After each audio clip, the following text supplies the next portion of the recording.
Assalamualaikum warahmatullahi wabarakatuh. Kita lanjutkan untuk pembelajaran kita mengenai network security. Pembahasan kali ini kita akan membahas untuk mitigasi di ancaman jaringan itu ya, terutama di infrastruktur jaringan. Jadi kalau bicara mitigasi ancaman ini, jadi kita akan menggambarkan bagaimana ataupun mengimplementasikan ya suatu rangkaian ataupun tindakan ya ataupun bisa disebut strategi untuk mengurangi ataupun menghilangkan dampak resiko yang diakibatkan oleh ancaman terhadap sebuah sistem ataupun jaringan itu. Nah, secara umum untuk mitigasi ancaman itu ya, itu bisa kita terapkan misalnya dengan mengimplementasikan firewall atau antivirus ya. Kita bisa menerapkan firewall ya, atau antivirus. Kemudian kita juga bisa menerapkan update sistem ya. Jadi setiap aplikasi atau piranti lunak yang kita install atau yang kita gunakan, biasanya penyedia itu ada mengirimkan paket update-nya ya, package update-nya untuk kita lakukan misalnya di Microsoft gitu ya. Itu perlu kita lakukan untuk update sistem atau pembaruan sistem ini ya. Karena di dalam package itu terdapat sistem keamanan yang sudah di-include-kan dari penyedia itu ya biasanya. Nah, kemudian kita bisa lakukan enkripsi. Nah, enkripsi ini banyak yang bisa kita lakukan baik di piranti lunak atau di jalur komunikasi ya, seperti untuk pengiriman email yang kita lakukan, kemudian bisa sebuah website perusahaan ya, berdasarkan protokolnya ya. Misalnya website itu protokolnya HTTPS ya, atau HTTP. Nah, ini kita bisa encrypt lagi ya untuk protokol HTTPS ini. Kemudian kita juga bisa membuat kebijakan seperti pelatihan ya, supaya para karyawan memiliki kesadaran atau awareness ya terhadap keamanan itu di sebuah organisasi ataupun perusahaan. Ataupun bisa kita melakukan uji penetrasi atau penetration testing ya. Jadi tim-tim security di sebuah organisasi atau perusahaan tersebut, mereka melakukan misalnya eksploitasi atau serangan ya secara internal di perangkat mereka yang ada ya, yang terhubung di masing-masing infrastruktur tersebut ya. Dengan begitu mereka bisa melihat celah mana lagi atau kerentanan mana lagi yang perlu mereka tutupi atau mereka ini ya amankan ya untuk lebih baik ke depannya. Selanjutnya di sini ada bicara mengenai network security profesional. Jadi secara mitigasi dari ancaman itu, kita harus juga mengetahui untuk network security profesional ya yang perlu dibidangi oleh seorang pimpinan ataupun karyawan ya di dalam misalnya satu divisi di network atau di sebuah security baik itu nanti karena cakupan security itu ada yang cyber security-nya ya, ada web security, ada computer security, network security, dan semua itu kategorinya masuk ke dalam uh, information security ya, yang membidanginya. Nah, untuk bidang-bidang di network security profesional ini yang perlu kita ketahui, bisa kita lihat di sini ada Chief Information Officer, ada Chief Information Security Officer, ada Security Operation ya, Manager, kemudian Chief Security Officer, kemudian Security Manager, dan Network Security Engineer. Di sini ya juga ada untuk organisasi atau badan organisasi, ini bisa kita akses masing-masing domainnya ya. untuk melihat secara detail untuk network security organization itu. Ini kita lewatkan saja ya. Kemudian di sini ada domain of network security. Nah, berbicara mengenai domain ini merupakan kategori atau area ya yang mencakup berbagai aspek yang harus dipertimbangkan dan dikelola dalam rangka mencapai keamanan jaringan yang efektif di dalam perusahaan ya, di sebuah organisasi atau pemerintahan ya. Nah, di sini domain network security itu ada dari risk assessment sampai compliance ini ya. Nah, kalau bicara risk assessment ini atau penilaian resiko ya, penilaian resiko. Nah, penilaian resiko ini maksudnya bagaimana kita mengidentifikasi dan mengevaluasi dari sebuah potensi ya, dari resiko keamanan yang mungkin mempengaruhi organisasi ya. Jadi bagaimana nanti kita mengidentifikasi ancaman, kemudian dampak, kemudian tingkat risiko ya mengenai risk assessment ini. Kemudian ada security policy, ini kebijakan keamanan ya, kebijakan keamanan. Nah, ini ketika bicara policy, ini nanti berkaitan dengan dokumen yang harus dibuat ya. Nanti di dalam dokumen ini kita bisa membuat SOP ya, prosedur lain-lainnya ya, standar operation prosedur atau prosedur. Nah, ini prosedur misalnya untuk bagaimana nanti kita melakukan analisis resiko ya, kemudian kita juga membuat aturan, kebijakan, dan prosedur keamanan ya. Sebenarnya cakupannya sudah termasuk di dalam SOP ini sebenarnya untuk aturan, kebijakan, dan prosedur keamanan itu. Jadi contohnya itu untuk security policy ini, ya misalnya kita membuat kebijakan penggunaan kata sandi yang kuat ya. Yang kuat itu kita membuat kata sandi itu kita sarankan kepada karyawan gitu ya, yang memiliki kombinasi untuk sebuah kata sandi itu terdiri dari huruf besar, huruf kecil atau simbol gitu ya. Itu yang disebut kata sandi yang kuat. Dan lebih dari misalnya 12 atau 14 karakter gitu ya untuk standarnya. Kemudian di sini ada juga Organization of Information Security. Ini bicara organisasi keamanan informasi ya. Jadi bagaimana nanti mengorganisir ataupun mengelola sumber daya ya. Ini sumber daya manusia ya. Ini bicaranya SDM ya, sumber daya manusia. Bagaimana nanti untuk melibatkan semua pihak dalam upaya keamanan. Jadi setiap karyawan di dalam sebuah perusahaan itu juga diberikan edukasi untuk terlibat ataupun menjadi awareness ya, memiliki kesadaran bagaimana security itu sangat diperlukan karena biasanya juga dari internal itu bisa mengakibatkan risiko atau ancaman ya dari banyak hal. Karena risiko itu atau threat atau ancaman itu ya, threat itu atau ancaman itu banyak faktor ya, bukan hanya faktor serangan yang ada dari global internet, dari internal gitu ya, tapi bisa seperti video sebelumnya ada dari polusi, ada dari gempa bumi dan lain-lain ya. Nah kemudian aset manajemen ini berkaitan dengan aset yang berharga di dalam perusahaan ya. Nah, kalau bicara aset ini tentu ya termasuk kategorinya perangkat hardware dan software ya. Ini yang harus dikelola ya sebaik mungkin. Kemudian ada human resources security. Nah, ini bicaranya juga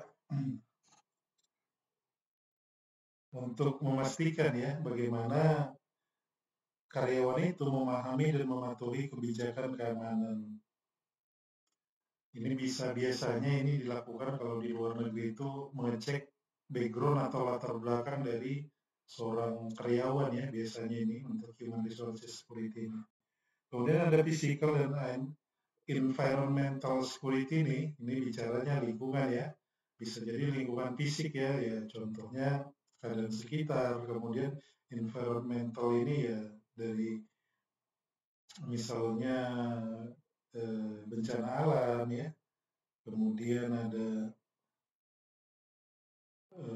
polusi dan lain-lain ya. Kemudian communication and operation management ini terkait dengan jalur komunikasi yang digunakan ya. Biasanya jalur komunikasi itu biasanya di perusahaan yang punya banyak cabang itu tentu memiliki banyak cabang di tempat-tempat yang berbeda sehingga mereka banyak jalur komunikasi yang ada. Contohnya juga pengiriman email ya. Jadi bagaimana dengan adanya communication and operation management ini, mereka bisa mengelola dan melindungi proses operasional dan komunikasi organisasi atau perusahaan ya. Misalnya melakukan encrypt ya, ini termasuk juga melakukan encrypt untuk pengiriman misalnya email ya.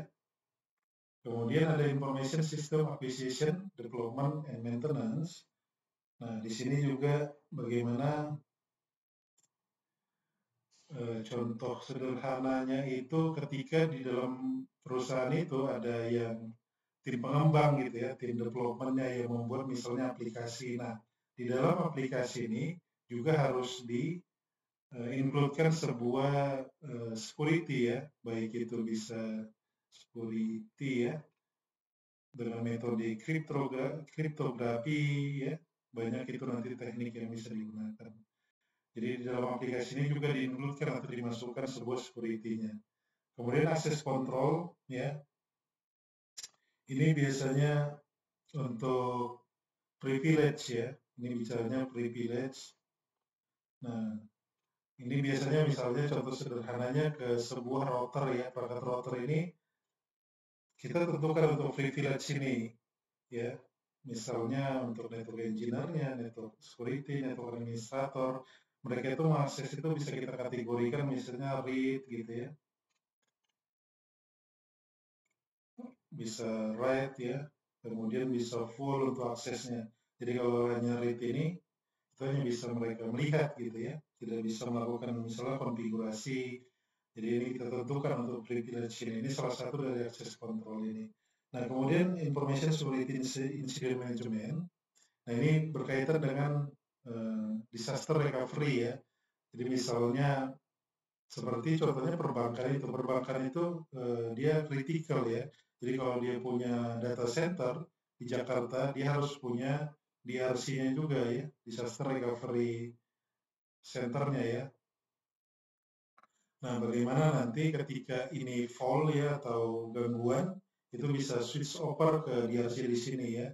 Contohnya ya penerapannya harus berbeda lokasi untuk DRC ini dan jaraknya juga ada standar penentuannya ya. Misalnya ini di Jakarta, ini bisa dibuat di Bandung gitu ya. Itu untuk information security incident management salah satunya ya. Kemudian business continuity management. Nah, di sini bagaimana nanti bicaranya penyusunan ya, penyusunan untuk rencana pemulihan ya. Jadi bagaimana nanti ketika tadi ini terjadi kegagalan atau fail ya, nah ini kita harus sudah siapkan untuk penyusunan bagaimana nanti setelah terjadi kegagalan itu dalam bentuk dokumen ya, kemudian bisa disimulasikan. Nah kemudian compliance ini atau kepatuhan ya, ini juga berkaitan dengan karyawan, bagaimana karyawan itu harus diedukasi untuk mematuhi peraturan ya, standar, aturan, prosedur, kebijakan yang sudah dibuat. Nah, di sini ada security artifact ini. Nah, ini diibaratkan seperti tunas atau bunganya artichok ini ya. Jadi di mana untuk bunga artichok ini ya, tunas sebenarnya ini ya, tunas artichok ini, dia memiliki lapisan, bunga banyak lapisan ya, sampai nanti terakhir di lapisan intinya ya. Yang paling berharga itu kan dari artichok itu di lapisan intinya ini ya. Nah, ini juga diibaratkan seperti ketika kita melakukan apa namanya penerapan dari mitigasi itu ya.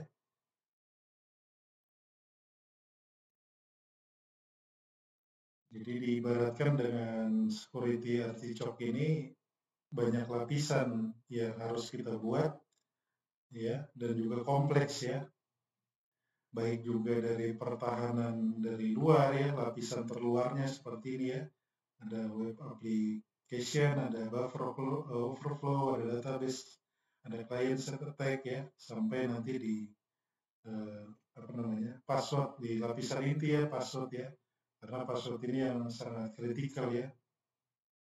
Nah, tapi biasanya di pernyataan ini ada hacker meninggalkan lift untuk mengungkapkan data sensitif yang tidak terlindungi atau diamankan oleh pertahanan yang lemah seperti kata sandi, ya, yang mudah diretas. Ini biasanya dia menggunakan phishing. Tapi kalau ini ya, attacker atau hacker itu yang black hat hacker itu ya, jadi mereka itu ketika sudah masuk ke sebuah sistem, ya, masuk ke sebuah sistem itu, mereka itu tidak langsung misalnya melakukan destroy atau perusakan ya.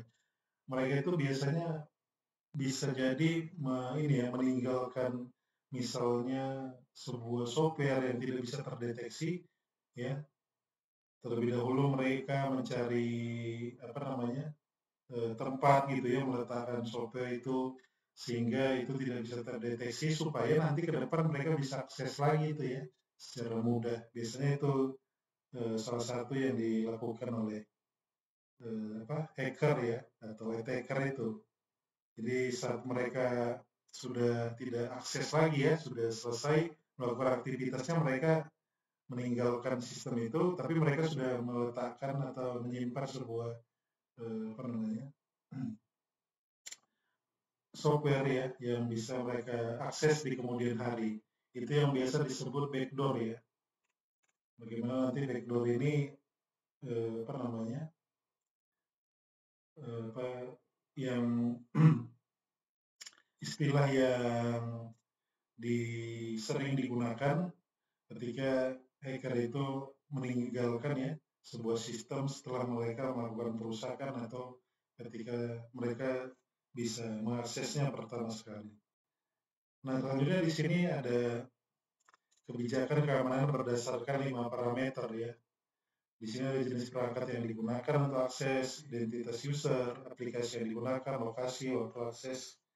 Nah, dari kebijakan keamanan ini ya, kita akan berbicara mengenai yang pertama itu jenis perangkat yang digunakan untuk akses. Nah, jenis perangkat yang digunakan untuk akses ini maksudnya itu bagaimana kita menentukan aturan ya keamanan berdasarkan jenis perangkat yang digunakan untuk mengakses sistem atau jaringan. Jadi misalnya hanya mengizinkan akses dari perangkat yang telah disetujui ya. Kemudian jadi ini bicaranya ya hak akses ya, atau apa istilahnya ya, hak akses. Jadi bagaimana nanti ketika ke sebuah sistem ini ya, ini kan banyak sistem misalnya di dalam data center ya.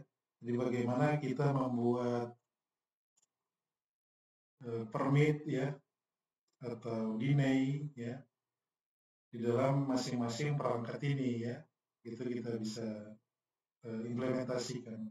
Kemudian identitas user atau pengguna ini, jadi bagaimana kita menetapkan rules ya atau aturan berdasarkan identitas pengguna ya. Jadi bagaimana nanti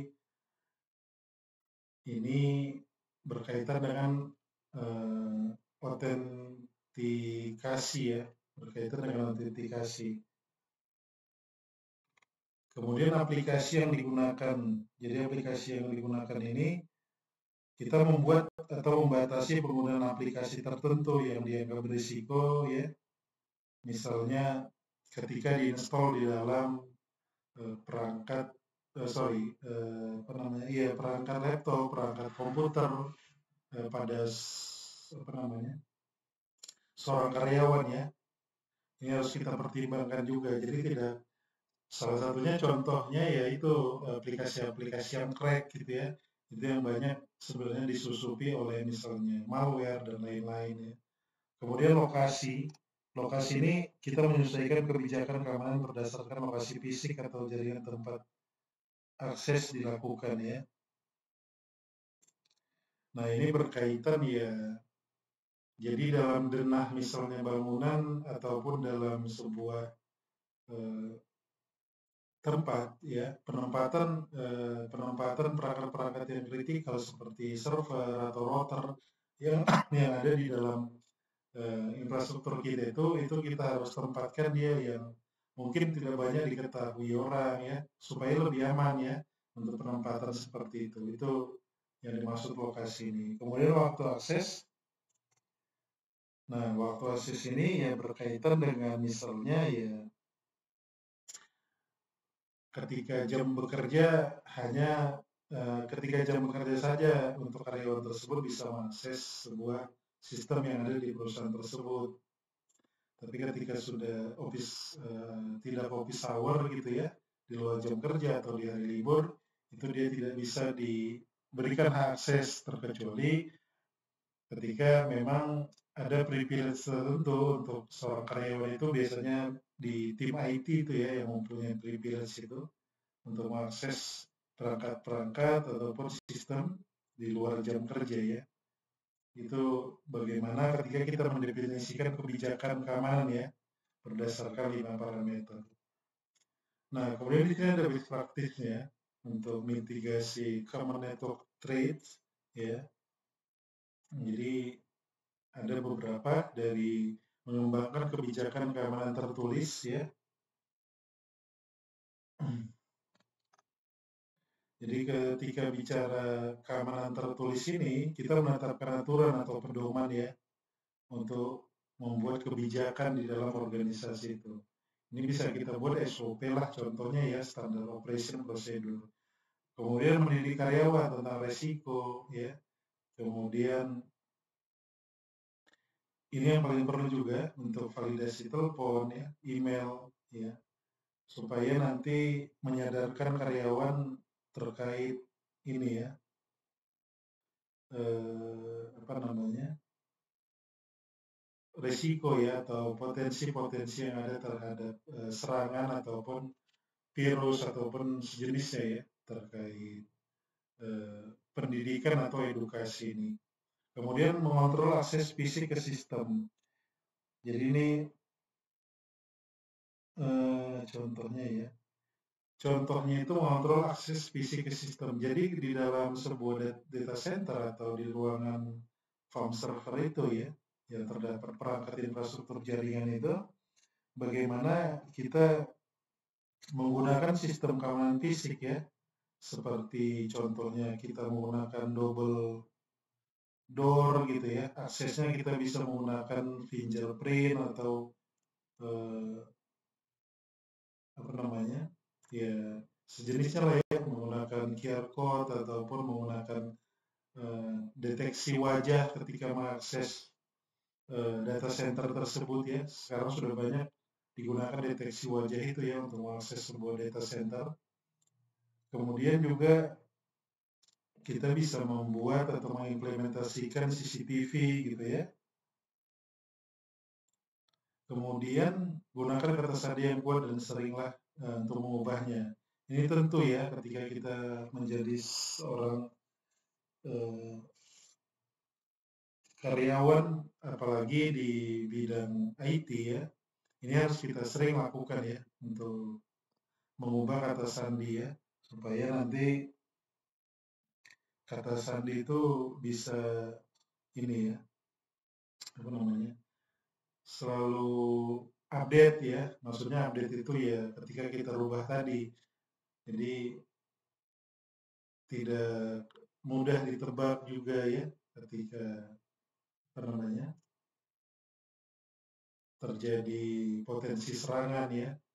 Jadi ketika sudah ada pernah terjadi potensi serangan itu jangan pada saat itu ketika kita untuk mengubahnya, tapi sebelumnya ya. Jadi ketika mungkin sudah pernah diakses untuk perangkat kita dan attacker itu tahu untuk password kita atau sandi kita ya, baik itu username ataupun password itu kedepannya kita sering untuk merubahnya supaya ketika pernah diakses sebelumnya oleh attacker, ketika kita sudah rubah, ketika dia mengakses itu sudah berubah ya. Itu yang paling perlu. Kemudian enkripsi ini juga sudah kita bahas tadi ya. Kemudian menerapkan perangkat keras dan perangkat lunak keamanan. Nah ini berkaitan dengan ini ya. Contohnya menerapkan firewall ya, anti virus. Kemudian apalagi ya yang paling sering ini kita bisa menerapkan anti spyware ya, contohnya seperti itu. Dan alat keamanan lain lagi ya, kita melakukan update gitu ya untuk perangkat, untuk sistem-sistem yang ada di perusahaan tersebut. Kemudian lakukan pencadangan dan uji file yang dicadangkan secara teratur. Kemudian matikan layanan dan port yang tidak perlu ya. Ini yang paling perlu ya. Di protokol itu kan ada protokol untuk port ya. Misalnya HTTP itu ya 80 ya, HTTPS itu 443, Telnet itu 21 ya. Nah, ini bisa kita rubah ya. Ini kan secara umum. Jadi kalau attacker atau hacker itu langkah atau tahap awalnya ketika dia akan melakukan aktivitas hacking itu, dia akan mengecek ini dulu ya untuk protokol ini. Dia bisa masuk lewat pintu mana gitu ya. Nah, ini baiknya kita rubah. Ini bisa kita rubah ya di perangkat router, di perangkat server, kita bisa rubah port defaultnya ini per defaultnya ya. Itu bisa kita rubah misalnya 8091 gitu ya. Ini perbarui patch ya, ini update sistem secara berkala. Kemudian audit, ini juga perlu ya. Jadi kalau bicara audit ini biasanya ada eksternal, ada internal yang melakukan audit itu. Nah, kemudian di sini ada juga untuk mitigasi ya, yang bisa kita lakukan ya. Contohnya untuk malware ini kita gunakan antivirus ya. Untuk mitigasi worms ini ada beberapa tahapan di sini ya untuk containment-nya.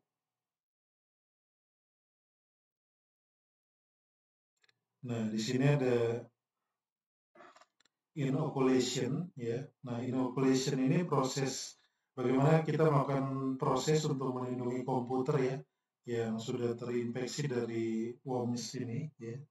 Ini bisa kita lakukan dengan menginstal perangkat lunak antivirus atau firewall ya, atau kita melakukan tadi patch ya.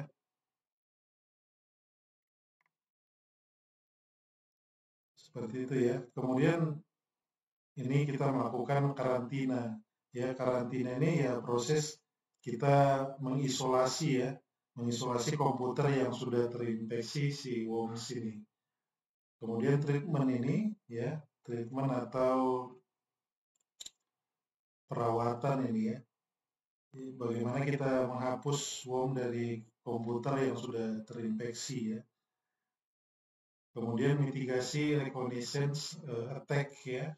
Nah, di sini bicaranya apa namanya? Penjelasan dari ini ya, mitigasi serangan yang terrekognisi ini contohnya ya. Jadi langkahnya pertama itu kita melakukan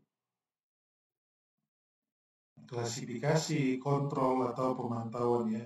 Tapi secara umum itu bisa kita lakukan untuk reconnaissance attack ini. Itu kita melakukan mitigasinya, kita menerapkan autentikasi ya, menggunakan enkripsi, menggunakan anti sniper ya, kemudian menerapkan infrastruktur yang diaktifkan. Ini contohnya ya beberapa misalnya perlindungan yang kita lakukan baik fisik maupun software.